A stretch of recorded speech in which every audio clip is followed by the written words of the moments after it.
Chapter 3, Zeus in America. America's original spirit was an implacable defiance of the age-old tyrannies of God and King. Chapters 1 and 2 dealt with the rise of this spirit, its precise nature, and the extraordinary flourishing it brought to the new nation. That founding spirit, however, did not endure. Its demise soon followed, and concurrent with it was a resurgence of religion. We need to pause on religion in this chapter, for any discussion of American culture is incomplete without a full understanding of its role. The fading of the American Enlightenment. In Enlightenment America, as in any Enlightenment country, man's nature was viewed as potentially noble and great, even perfectible, by virtue of the power of reason. By the end of America's first century and a half, however, the earlier Christian concept of human nature had largely returned. No longer was reason to be regarded as a preeminent value. Why did America abandon Enlightenment reason so readily? In a word, we could say it was inevitable, which in truth it was, but we need to understand why. To start, we need to recall that the Enlightenment in America was originally a European import. It was largely a product of European thinking. Consequently, when the Enlightenment faded in Europe, it had to fade in America as well. Philosopher Leonard Peikoff explains the progression. America's founders, he points out, were not themselves political philosophers. They seemed to take it for granted that Europe's thinkers had done the philosophic work to provide a firm intellectual base for Enlightenment principles. But actually, as Peikoff puts it, they were counting on what did not exist. Far from providing a solid foundation, European thought was, in his words, torn by contradictions and eminently vulnerable to challenge. It was not long before Europe turned away from Enlightenment ideas, and when this happened, America gradually followed suit. It started at the beginning of the 19th century. As Peikoff summarizes, America's intellectuals, following Europe's lead, turned increasingly against every one of America's founding ideas and ideals, and worked to remake America in the image of successive waves of European irrationalism. The image into which America's intellectuals remade America found two main expressions. One expression was secular, pragmatism; the other was religious, Christianity. Pragmatism originated in late 19th century America with Charles Peirce, William James, and John Dewey. It is a largely American product. Enlightenment ideas, the pragmatist claims, were relevant once, but they are not immutable truths, good at all times and places. In fact, today, they are outdated to the pragmatist. As with any principle, the pragmatist continues, those of the Enlightenment simply waste mental energy. While Enlightenment thinkers viewed thinking as essentially a noble activity, John Dewey sees thinking as a disease, a view reflected in his influential views on education. In addressing problems, the rational approach, says the pragmatist, is simply to ask what to do to address them. Knowledge and certainty are not possible. Rather, we must simply look for those ideas that seem to work the best by their consequences. Pragmatism is diametrically opposed to Enlightenment philosophy, especially in the field of epistemology. The ideals of the Founding Fathers cannot be expected to survive in the pragmatist world, and in fact, they do not. Christianity is the second expression of the image into which intellectuals remade America as the Enlightenment faded. Zeus had actually always been lurking in the background, but Enlightenment thought had been keeping him at bay. Once the Enlightenment waned, Zeus, in his Christian incarnation, was able to roam freely again. More theology than philosophy, Christianity nonetheless must be factored into any account of America's intellectual history. America's religious scene. Long before the first settlers arrived from Europe, a native spiritual tradition prevailed in what was to become America. As with most native cultures throughout the world, most Native Americans believe in the immortality of the human spirit and in some kind of afterlife.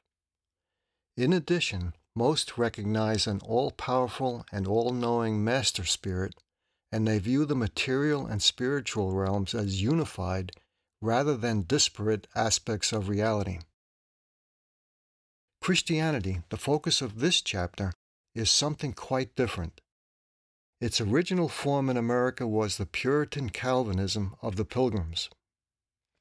This is a stark religion, best known for such doctrines as the total depravity of human nature, predestination, faith as the primary means of knowledge, and man's absolute dependence on God for eternal life, and not good works. It was from this dark beginning that an enormous diversity within American Christianity was to evolve. America's religious scene, as it evolved after the Puritan era, has always been wildly chaotic, ever-changing, and fluid.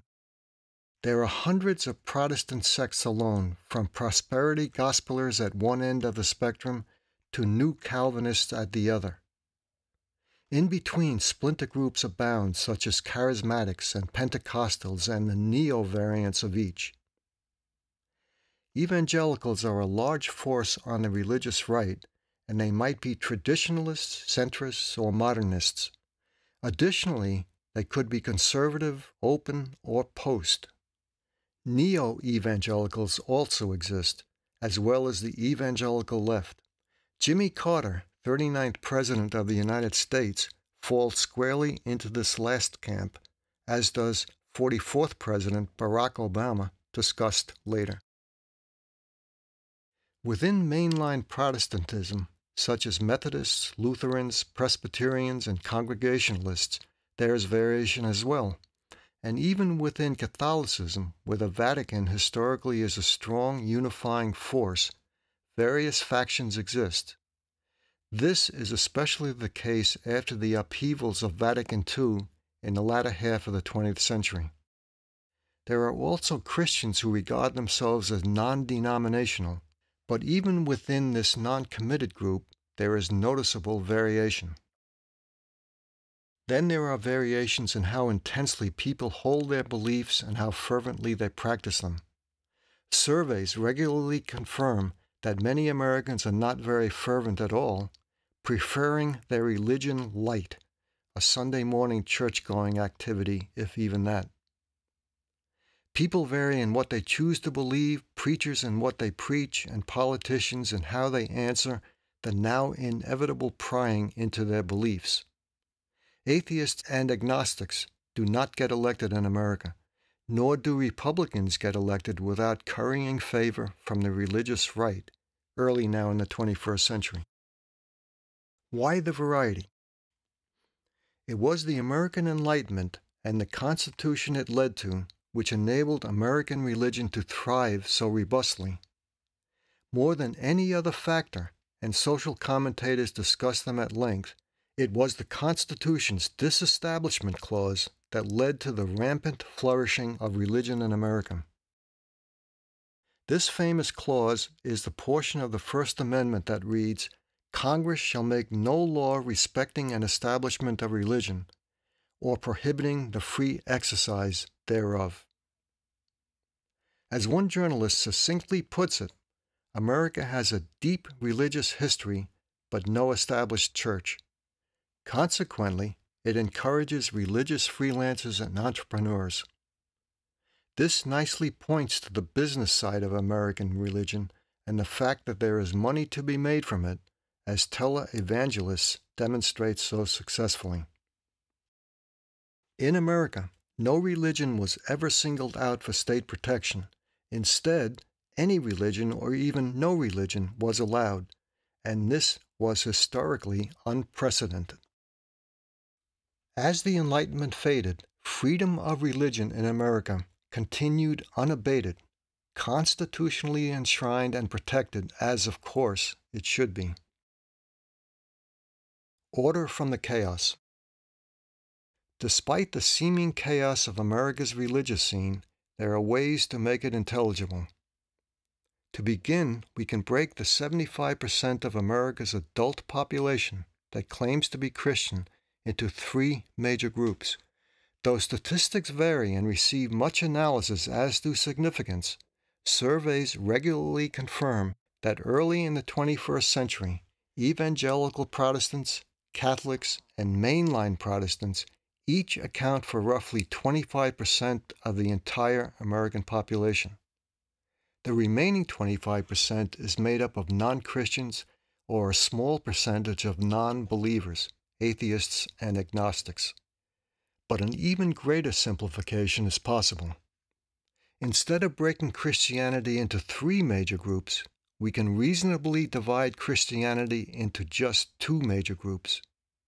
Mainline Christians, Catholics, and various mainline Protestant denominations, accounting for 50% of the entire population of America, and fundamentalists, largely evangelical Protestants, accounting for the remaining 25%. Despite the enormous diversity of American Christianity, all Christians, with few exceptions, share the same core beliefs. These beliefs provide them with a distinct view of the world and of human nature, a morality of how humans are to live, and a position on how it is that humans know this. Starting with the worldview, it is dualistic.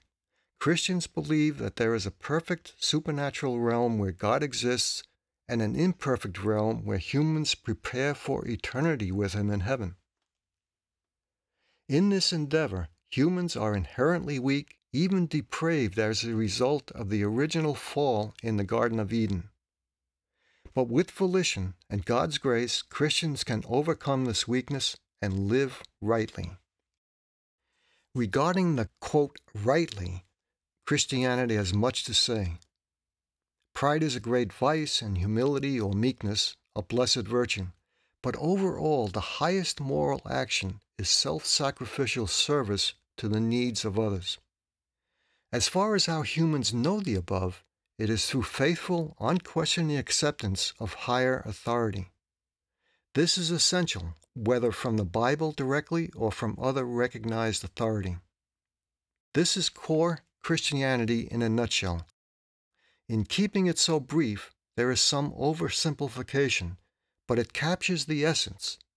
And remarkably, on core belief, there is homogeneity of belief through an enormous diversity of Christian denominations and sects. Nonetheless, despite the homogeneity, differences of emphasis are evident.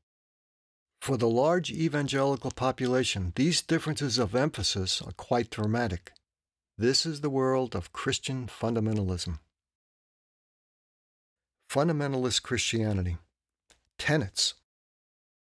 Fundamentalist Christianity is largely evangelical Christianity. Fundamentalism is sometimes considered a controversial term, nevertheless it is legitimate and useful. Christian fundamentalism shares the core beliefs of all Christians, discussed earlier, but there are three pronounced differences of emphasis. First, Scripture, literally interpreted, is the sole source of knowledge and values. Second, the Christian must reject any separation of the sacred and the secular, whether in personal life or public. Third, there is a rejection of modernity among most fundamentalists. For the most part, these three areas of emphasis are not shared by mainline Christianity, although a mainline Christian might be sympathetic to or even share one or more of them. It would tend to be the exception rather than the rule. By contrast, the typical fundamentalist will emphasize all three areas. As such, the practice of fundamentalist or evangelical Christianity is easily seen as extreme Christianity. Actually, however, its practice is more consistent Christianity. Its practice is more fully in line with Christian teaching. The concept fundamental is appropriate. Some historians view the evolution of evangelical Christianity in America as a series of pulsations that they call Great Awakenings. This conceptual framework, though not universally embraced, is useful. Looking at the big picture, it is evident that religious fervor ebbed and flowed, retreated and revived a number of times in America, and the periods of revival or awakening reveal the decidedly fundamentalist nature of evangelical Christianity. The revivals were periods during which major changes occurred in the religious climate of the country. Forceful and colorful personalities, zealots, drove these changes, and in every case the changes were lasting ones, producing a cumulative effect on the later religious history of the country. There were 4 such epic periods, and each responded to a perceived threat. The First Great Awakening, 1730s to 1800, evangelicalism arrives in America from England, and it was in response to the aridity of Puritan Calvinism. The Second Great Awakening has the dates 1790 to 1840. Evangelicalism reasserts itself, intensifies, and grows. This was in response to the secularism of American Enlightenment. The Third Great Awakening, 1850 to 1920. The fundamentals were written in 12 volumes, and the WCFA was founded in 1919. That's the World Christian Fundamentals Association, responding to post-Civil War modernism. The final Great Awakening, the fourth, 1930 into the 1980s. The key events, Christian right and moral majority movements, responding to secular perceived evils such as abortion, gay rights, etc. It is important to grasp the role of fundamentalist Christianity in American culture.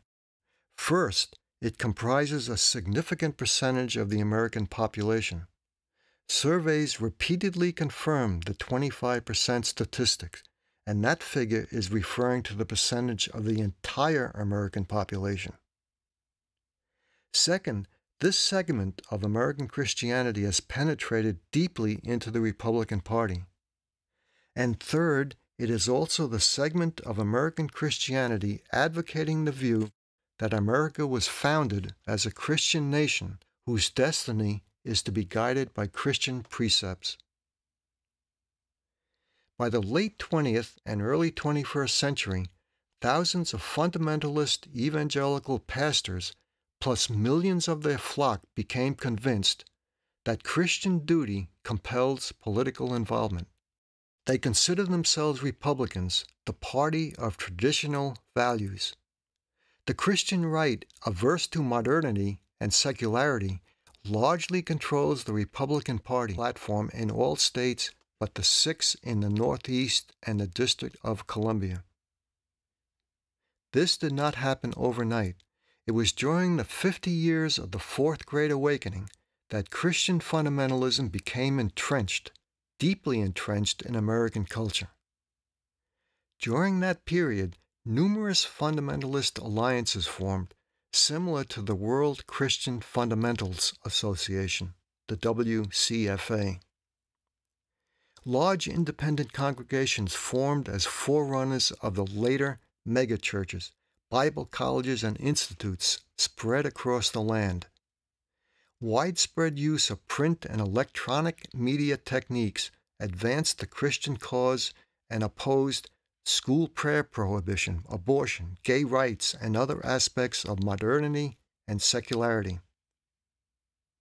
There was a large-scale recruiting of fundamentalist Christians into politics as various Christian right movements and initiatives became major forces. The Christian nation question. The Founding Fathers often voiced religious belief. Religion was not unknown to them. That said, it is important to realize that many of them subscribed to deism, a common religion among Enlightenment intellectuals. In the Declaration of Independence, the expressions laws of nature and of nature's God, and the Creator are typical deist formulations. Other expressions are at the end of the declaration, with references to the supreme judge of the world and divine providence. But for the deist, God was merely a disinterested spectator after creation, passive and impersonal, who then simply allowed the universe to unfold according to natural law. The deist concept of God is essentially different from the God of Christianity. The Christian rights claim that the founders intended to establish a Christian nation does not have support in the Declaration of Independence, nor does it find support in the Constitution. There is no reference to God there, and its two references to religion are in the form of prohibitions. The First Amendment contains the famous Disestablishment Clause, and Article 6 prohibits any kind of religious test for public office. Historians tell us that a frequent charge from Christians in 1787 and 1788, the dates of the constitutional conventions and ratification proceedings, was that the Constitution represented a deistic conspiracy to overthrow the Christian Commonwealth. Many Christian thinkers were infuriated by the thoroughly secular nature of the Constitution, realizing its godless character. Despite this, today's Christian right would have us believe that the country was founded Christian and that the secularists have been undoing it ever since. Such rewriting of the facts has no support. On the contrary, it distorts history. The actual fact is that religious forces have many times sought the undoing of the Constitution's godless nature with a Christian amendment, unsuccessfully so far. Many of the founders were not deists, but Christians. Some were both, but predominantly they viewed religion as a private affair, in their words, a matter of conscience. The founders knew their history well. At that time, as today, history stands as proof that to favor any one religion is to pave a sure path to tyranny. Looking at the history of early America, we see that some of the most ardent opponents of state-sponsored religion were fervent Christians themselves. One of the most articulate and famous was the famous Puritan minister Roger Williams, the 1636 founder of Rhode Island. Williams was a passionate advocate of church-state separation. He, like so many others after him, realized that to favor any one religion tyrannically violates the religious freedom of anyone outside that religion, including non-believers. They likewise realized that to violate one right, in this case the right to freedom of conscience, establishes precedent that rights are not unalienable, which would gravely threaten all rights.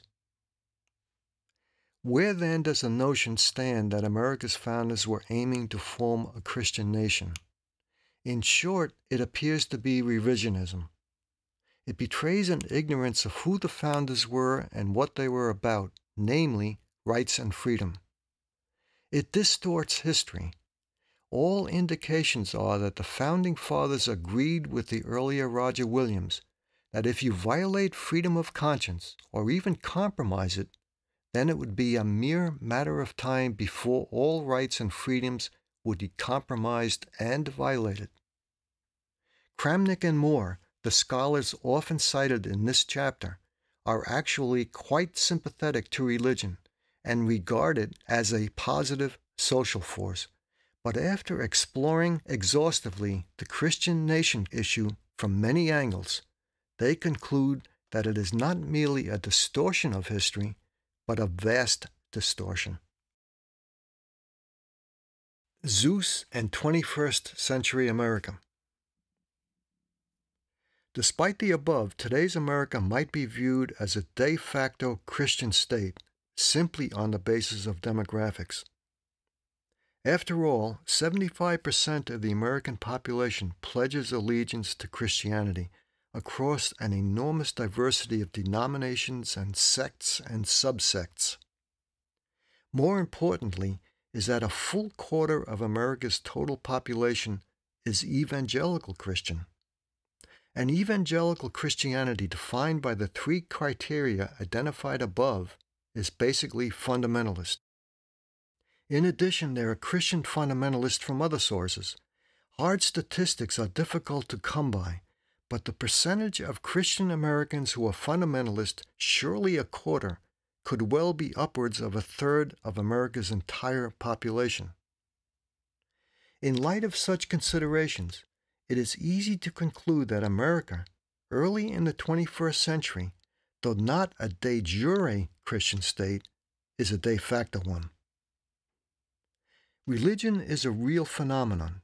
Directly or indirectly, it affects all Americans and renders America the most religious country in the developed world.